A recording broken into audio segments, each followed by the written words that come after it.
Hello everyone, this is Witcher the Wizard with your Twin Flame, the Twin Within energy report for the week of August 19th to the 25th. Okay, so for those of you who are brand new to the channel, basically the Twin Flame, Twin Within energy report is that the idea that we all have both masculine and feminine energies within us. We just generally tend to favor one more than the other. So if you identify yourself as a masculine, then it would behoove you to pay attention to the feminine energy, as that's where you're going to have an opportunity to grow. Similarly, if you identify yourself as feminine, you'd want to pay attention to the masculine energy. And then also, I tie them both together with a card drawn from Colette Baron-Reid's The Enchanted Map Oracle card series.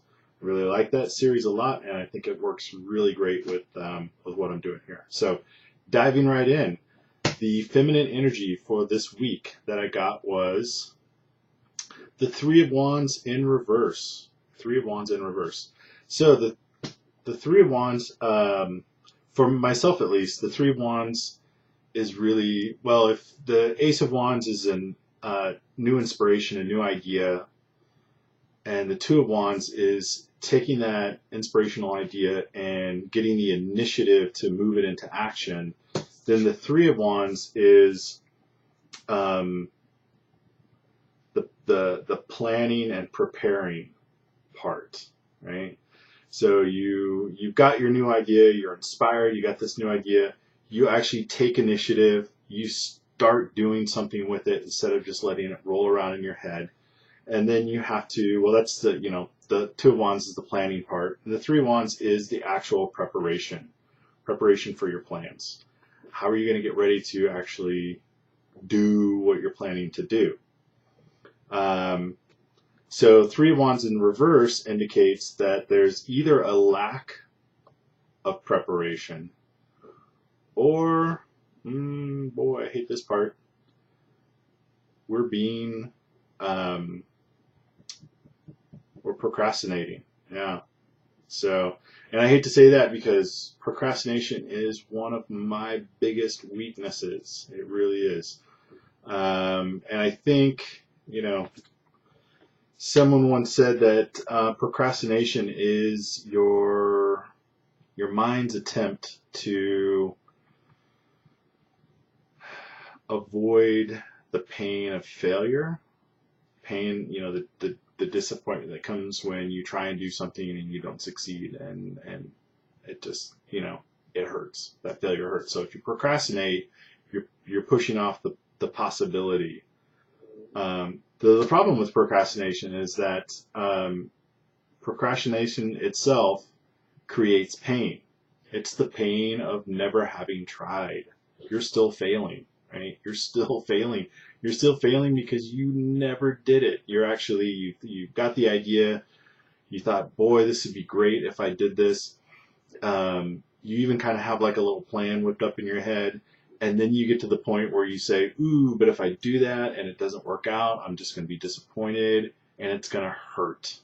Like that thing that I want to do is not going to come true. Well, guess what? It's not coming true right now. Procrastination is instant failure. It's instant pain. It's guaranteed pain. Guaranteed pain. Both while you're procrastinating and afterwards when maybe the opportunity is lost. It's the, gosh, I never found out if I could have made that happen or not, right? And then that pain just stays with you forever. You'll never get rid of that pain. So procrastination is the worst, most guaranteed pain versus actually trying to do it and failing. You try and do something, and worst case scenario, you fail. At least you tried. And you can look back and say, yeah, I failed, but I tried. But there's no guarantee that you're going to fail. You might actually succeed. You might succeed partially. You might succeed fully. Or you might succeed beyond your wildest expectations, right? So, there's always the chance that you can succeed if you try, but there's absolutely no chance of success if you procrastinate, right? So, And that's why I hate to admit the fact that procrastination is one of my biggest issues that I deal with. And to be honest, I really don't know how to battle that beast, how to battle that goblin. I don't know. I'm still working on it. If anybody has any good ideas, let me know, because I think in that fight, it's, sometimes I do well, but I think most of the time my procrastination, it's what the Germans call your inner pig dog, your inner Schweinhund, which I love that term so much. Your inner pig dog. My inner pig dog is whooping my ass a lot of the time. So for the masculine energies, we have the Seven of Swords. All right, so the swords represents your mental energy. And for me, the Seven of Swords represents discernment, right? Your ability to discern whether something is a good idea or not. And to kind of sum this whole card up, I think there was a country western singer, Kenny Loggins, who had a song called "The Gambler," and the refrain was kind of like, as a gambler, you gotta know when to hold them, know when to fold them, know when to walk away, know when to run, and that's kind of what the Seven of Swords always reminds me of that song, right? This guy, he's leaving those two swords behind, but he's saying, hey, like you need to know when to walk away. He's got 5 out of 7. That ain't bad, right? And so he's taking off. He's getting while the getting's good. And if he sticks around and tries to get those 2 other swords, he might get caught. He might lose all the swords. You never know. Right, so it's discernment. It's kind of like it's tactics. It's when to tell people about your new idea that you're working on. Right, a lot of times this is why people keep their ideas, secret. They going back to the gambling metaphor. They hold their cards close to their vest. They don't show their cards because oftentimes when you have a new idea that you're working on, people will criticize you, because they can't see your vision. They don't understand what you're understanding, and they'll just criticize the crap out of you, and that will take all the steam out of your sail. That'll take all the wind out of your sails, and it'll make it even harder for you to sort of move forward with your idea, right? And it'll like that project that you want to do, if people won't believe in it, they don't understand it, or maybe they'll like copy it or something like that. Who knows? But I think the bigger thing is just kind of like know when to, discernment, know when to talk about things, when not to talk about things, know when to kind of keep ideas to yourself. It's all that kind of stuff, right? So that's the masculine energy. Maybe you've got something that you're really working on, and you're still just kind of getting it all formulated.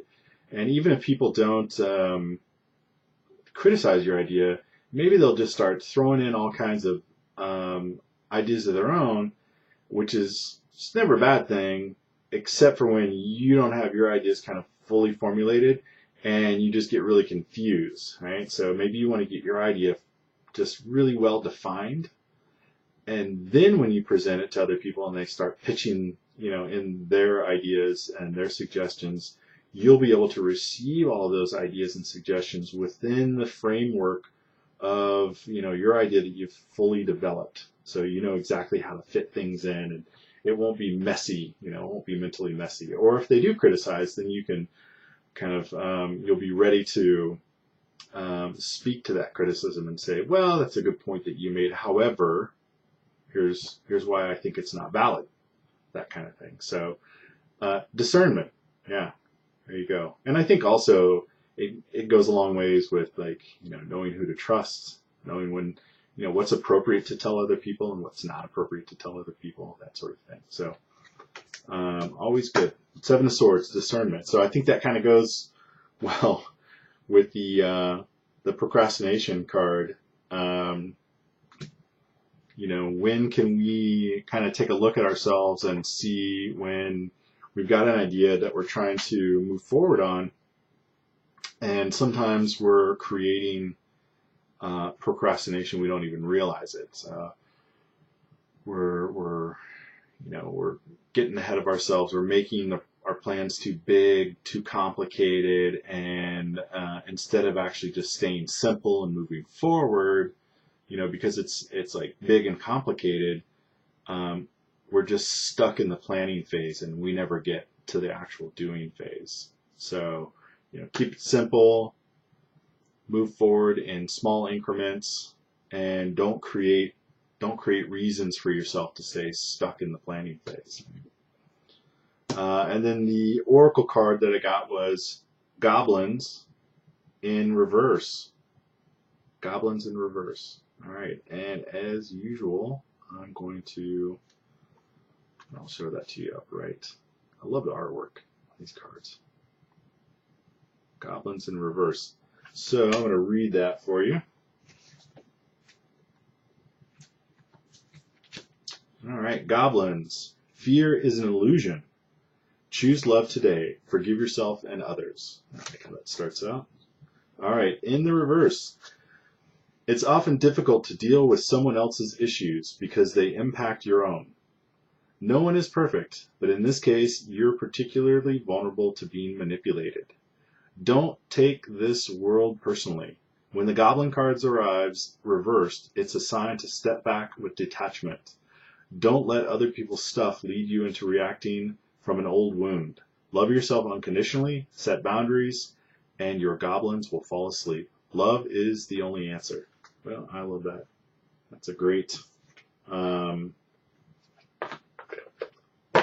think that's a great addition to both of these cards.